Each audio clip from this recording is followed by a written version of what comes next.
It's the end of the day with Ray. Hello, my friends. Well, today I brought Wes McArtor because we've been a year into this global pandemic, and I've shared the numbers. Wes has shared the numbers with the audience over the last year, and we want to catch up on that. Wes, how are you doing, my friend? Doing awesome, Ray. Thanks for having me back. Well, Wes, we're in this global pandemic. You've been kind of giving us updates on the numbers and the volumes and the trends. And the first thing I want to know is, where are we at with the volume? You started out with 12 billion pages a month before the pandemic. Where are we at today? January popped back up just a hair. So the volume's up to about 7 million now. Okay, so yeah, that's still way off. Yeah, we're still off there. Service call volume came back up again. It's about 425. It was down to 406,000 last month, but that's primarily because of the holiday season. A lot of people really kind of shut down between Christmas and New Year's. So we expected that call volume to drop. But it's still significantly off from the 750,000 that we were running prior to COVID. So we're down at least 5 million pages or 5 billion pages a month in your database. We're down at least 300, 1,000 service calls, into your database. So needless to say, we everybody's hoping on the trend. They're all hoping about the home work from home printing and all this nonsense. But Wes, I want to ask you a question because the bottom line is, we have to figure out a way we can control costs. I had David on not too long ago, and you're David, and we were talking about, why can't the dealers just give NEXERA 45 minutes of their time? And so today I want to talk about that a little bit because we're going to do a Ray's Cafe episode, me and Wes. It's going to be more in depth, and I want you all to tune into that. I'll let you know when we publish it. But Wes, we got to make people focus on costs, and I don't know how the hell are we going to do that when they're not doing it now. It just mind boggles me.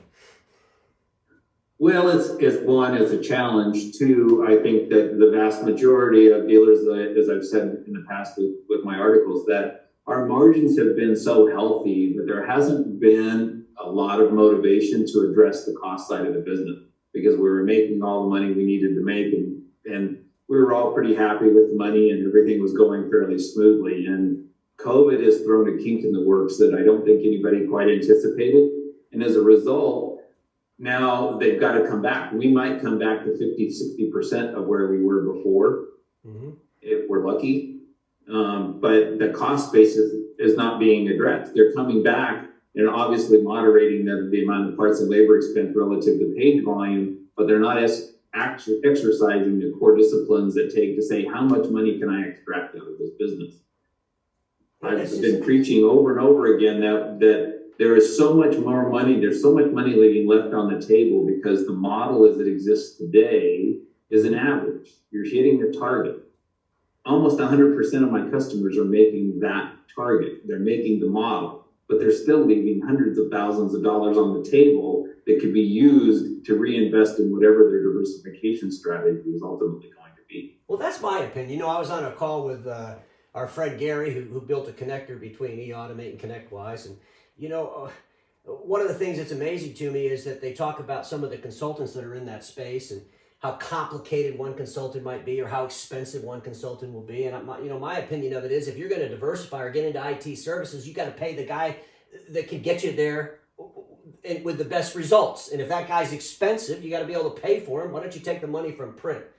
I had you work on just a silly little exercise. And Chris Pollock is one of the members of Test for the Innovation Channel. And, if we took some of Chris's A's-free, toner that he sells and put that inside the NEXERA database on some models, how much money that as a total they could save.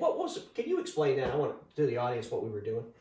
Well, obviously we understand the relationship between the dealer and the manufacturer prevents them from transitioning 100% of their toner business to the aftermarket.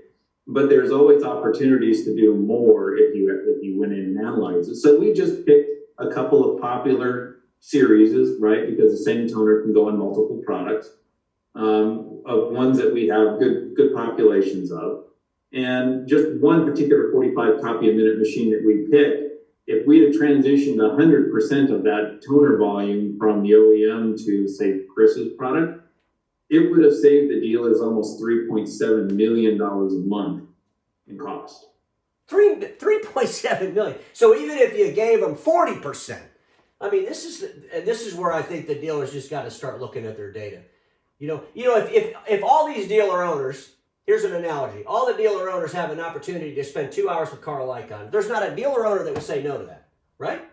Hey, Carl Icahn's going to come in and help me. I want to listen. I want to hear what he has to say.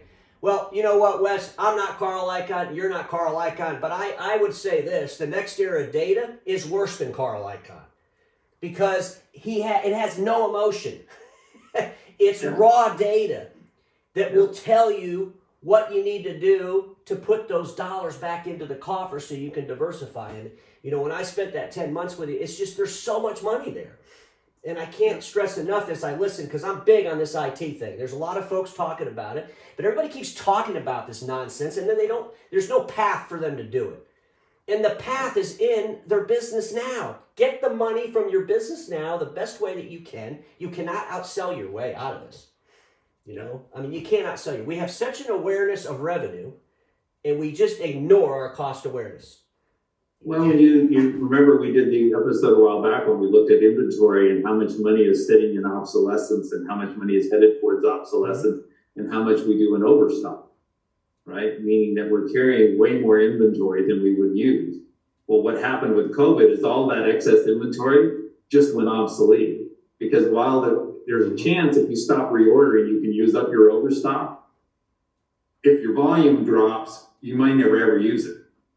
Right? That overstock may never actually get used and heads towards that obsolescence number. And dealers have, by and large, not been willing to look at that process and go, why are we getting so much overstock? Why are we carrying 6 months worth of inventory when we can get it from our vendor in 7 days? Mm-hmm. No, I agree 100%. That's a huge amount of money. If you're sitting on $1 million, $2 million, some of the bigger dealers, millions of dollars in inventory that you don't need to have in your warehouse. You need to have those millions of dollars doing other things for you, obviously. That's right. During diversification. Wes, I know that you guys have expanded your services, and I want to talk a little bit about, these service contract audits. And, if you're going to do a service contract audit for a dealer because you have the infrastructure to get their data, do it. You don't even charge them for this. I mean, for this initial audit, you can tell them a window of what they're doing. They need to be doing this, but you also do these e-automate audits, and of course you're not doing that for free. And so I want to talk a little bit about these audits. When you're doing the service contract audits, what is the thing that really just stands out that's kind of repeatable almost in every dealer you do? Well, most of it relates to the complexity of how contracts are established in e-automate and the links that have to go on to make sure that every serial number that's attached to that contract gets billed and analyzed properly. Mm-hmm. And so the vast majority of dealerships, they'll have contract types and someone simply makes a key entry error and it's not set properly so that it bills on a regular basis. So we're on almost every dealer that we've done the forensic audit on, we find contracts that are out there, they're getting service, but nobody's paying anything. Then we go on another deep dive to look at making sure that 100% of the machines that are under contract are connected to their DCA so that they're getting the meter reads they need to make their billing. And then we're developing a secondary process that identifies all the equipment on the network that's not under contract, right? So these are printers that could theoretically consume toner that we're selling to the customer via that contract that could be used on other products. And then figuring out how to lock up all those other products under a deal that makes sure that we're supplying that toner. In almost every case, dealers have issues with accounts receivable. So they've got way too many accounts over 60, 90 days. So we can help them with that process, make sure they start collecting that money more timely. Well, I'm telling you, Wes, when I said let's spend 45 minutes together and I urge the dealers to do that with us, think of it as the Geico commercial, the lizard guy. What does he say? 15 minutes, I'll save you 15%. I don't know what the thousands of dollars are, Wes, but if you give me and Wes 45 minutes in Ray's Cafe, I guarantee you we're going to save you thousands and thousands and thousands of dollars. And ladies and gentlemen, we got to figure out, where we're going to get our money from. I did an analysis of the top 5 players in our space. We know who they are.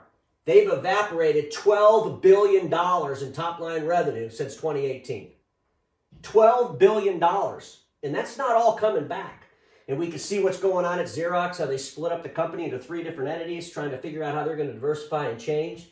You know, we got Rico and both Konica trying to get into IT services. They're still having some issues with it, but at the end of the day, we got to figure out how we can get our money out of print. We don't need to learn how to sell it. We're not going to stop selling it. If people want to buy an A3, sell them the damn A3. But we have to figure out how to get as much of our costs down as possible. Let me ask you a question. Through COVID, obviously, we had to make some human capital corrections. In service, when I was with you, we were over 20% staffed across the board. If you looked at the World Stats database, we were 20% overstaffed. Are we still 20% overstaffed? No. Well, it's relative, right? So 20% overstaffed relative to the page volume that was being out there needing to be serviced. That page volume has dropped. Yes, I think some of the overstaffing is now coming from loyalty to the employees and trying to keep them on payroll, even though we don't have the activity necessary to it. And I applaud dealers that are willing to make those kind of sacrifices. But we've had a number of customers tell us that where they're back now, the days where we told them they should have been a year ago from an overstaffing perspective. So they've started normalizing that number a little bit more. And making, because COVID gave them the excuse or the reason to address what they should have been doing already. But we're still overstaffed. There's still an awful lot of time that's not being managed properly, in our opinion. And dealers have opportunities to do better with that. And obviously, we'd like to promote them as growing their business into that time and growing their business into that manpower rather than cut it. But COVID's kind of changed that dynamic a little bit. Well, you can't grow. The volumes aren't going to grow. And even if it comes back, I mean, it's just, we're not going back there. And so in order to get where you were, it's going to take a huge increase in sales. That's And, right. I kind of joke about it or chagrin a little bit where dealers are excited because they made money last year. Well, they really didn't make any money. They just applied some circumstances of collecting revenues without having to produce anything to it. But I'm sitting here, as we're talking, I was thinking about the exercise that you did with Chris on the toner thing and for the A3. Can you imagine the A4? I mean, what does Sirkleski have out there? $10 million worth?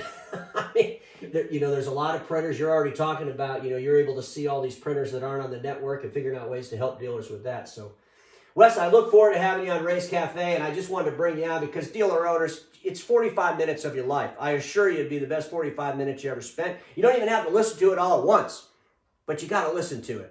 Because there's nobody in our industry that has the data that Wes McArtor has at NEXERA. Nobody in the world has the data.